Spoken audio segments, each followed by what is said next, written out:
welcome to the brew shed. I'm collecting up a load of RO water for another brew on Friday that I'm doing. Today's Wednesday. I'm out on the beers tomorrow night, and then Friday night I might do like an overnight mash or an overnight, well, I'm certainly going to mash. I might sparge and then just collect the wort and put it into the boiler and just get it ready for the morning. So that's probably what I'm going to do. But anyway, that's for another video, another day, another whatever. So what we're here for today is the grain to glass of the Neipa that I brewed. I'm going to show you a little bit of footage from the brew day. Hopefully it'll be a lot shorter than the other video I just did, which was like stupidly long, so I'm not going to show you all the equipment. You've seen it all before. You can go back to that video if you want to watch them. Watch the video, come back in a minute and I'll show you what it came out like. Bye.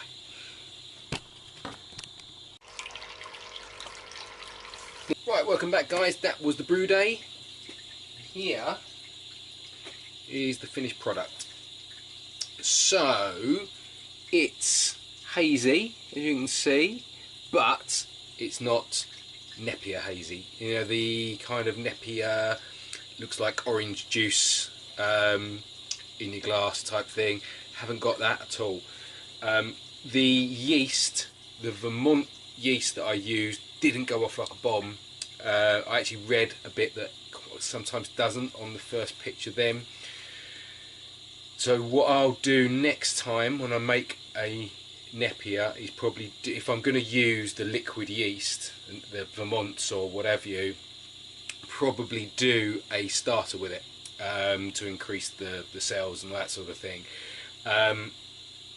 It didn't ferment down very far, or not far enough.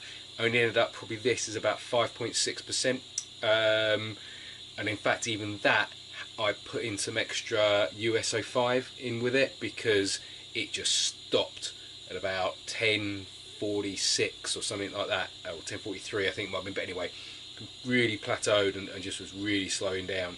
So I stuck some US-05 in to see if it can give it a bit of a kick, and it did. So in my mind, I wouldn't really call this a Neipa anymore. It's more of a, you know, an IPA really. Funny enough, Rusty Homebrew on the message group that we're on posted today, what is an IPA? Haven't really had an IPA. Maybe this is an IPA, I don't know. It's a Neipa that hasn't Neipia'd. You see what I mean? Anyway, so not Neipa in look, if you like, and probably not Neipa in ABV because it's 5.6. Neipa is usually about 6% and upwards. Aroma, it's not massive, I've got to admit, but fruity. It's not bouncing off the thing. I mean, it might be because of this glass. Sometimes if you have like, you know, one of the Spiegel glasses or one of the, what are they called, these ones, what do they call them? Teku. One of the Teku ones. Sometimes, oh, pardon me, sometimes the aroma comes through a bit more. But this one's not really, it's not really bouncing off the glass, but it's quite pleasant. What is there, it's quite present, quite fruity. It's going for some taste.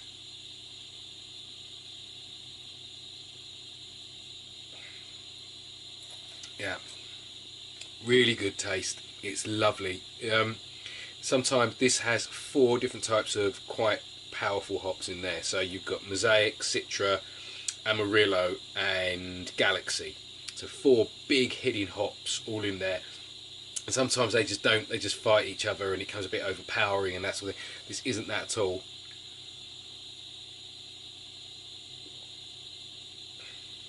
They work really well. That's really tasty. Perhaps needs a little bit more of a kick, a little bit more bomb, and but that again could come from the fact that the yeast hasn't gone down far enough and it's not as strong as it perhaps should be. So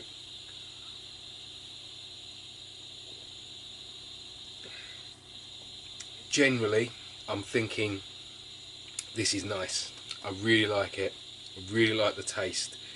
It's something, if I went into a pub and someone served that to me as an IPA, an IPA, or perhaps even a pale ale maybe. I think that was fantastic. Yeah, you'd pay, well, in the pubs that I go to anyway, round in London, not here where I'm in Maidenhead, but in London, that's £6 a pint easy. That. Yeah, really good, lovely mouthfeel. When I only kegged this yesterday, and I did sort of like rocking it to get it carved up and all that sort of thing, and when I've done that in the past, I've literally rocked it for 10 minutes, just back and forth. So stick it on, stick the PSI right up to about 40 or something, and then just put it on the floor with a blanket on there and just rock for like 10 minutes.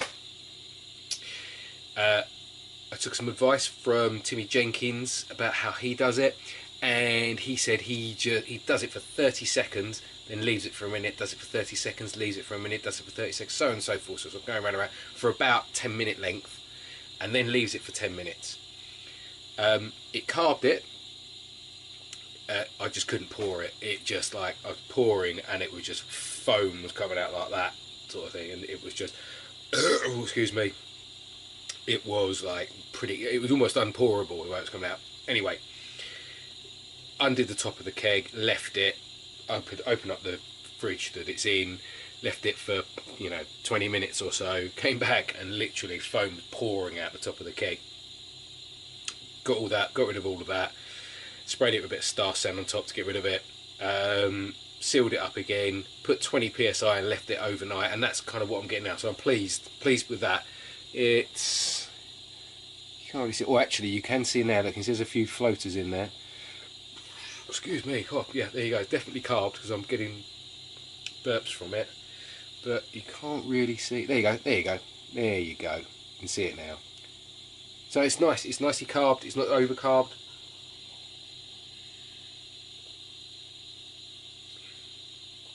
Nice bit of lacing on the glass. I'd say that's a lovely pint.